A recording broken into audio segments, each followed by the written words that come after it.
यूहन्ना आरिफ का मुकाशफा। चौथा बाब, आसमान में परस्तिश। इन बातों के बाद जो मैंने निगाह की तो क्या देखता हूँ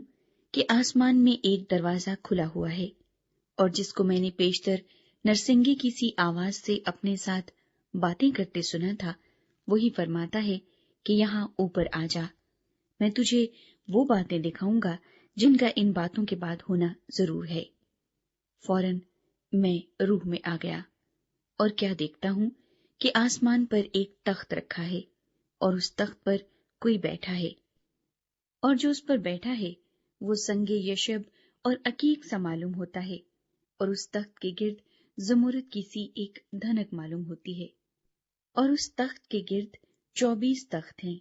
और उन तख्तों पर 24 बुजुर्ग सफेद पोशाक पहने हुए बैठे हैं, और उनके सरों पर सोने के ताज हैं, और उस तख्त में से बिजलियां और आवाजें और गरजें पैदा होती हैं, और उस तख्त के सामने आग के 7 चिराग जल रहे हैं।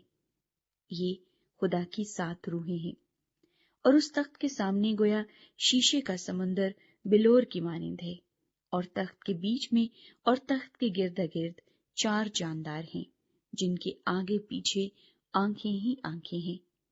पहला जानदार बब्बर की मानिंद है, और दूसरा जानदार बछड़े की मानिंद, और तीसरे जानदार का चेहरा इंसान का सा है, और चौथा जानदार उड़ते हुए उकाब की मानिंद है। और इन चारों जानदारों के 6 पर हैं, और चारों तरफ और अंदर आंखें ही आंखें हैं,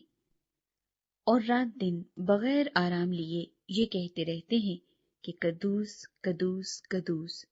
खुदावंद खुदा कादिर मुतलिक, जो था और जो है और जो आने वाला है। और जब वो जानदार उसकी तमजीद और इज्जत और शुक्रगुजारी करेंगे जो तख्त पर बैठा है और अब्दुल आबाद जिंदा रहेगा,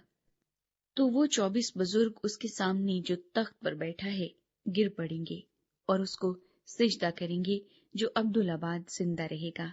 और अपने ताज ये कहते हुए उस तख्त के सामने डाल देंगे कि ऐ हमारे खुदावंद और खुदा, तू ही तमजीद और इज्जत और कुदरत के लायक है, क्योंकि तू ही ने सब चीजें पैदा की, और वो तेरी ही मर्जी से थी और पैदा हुई।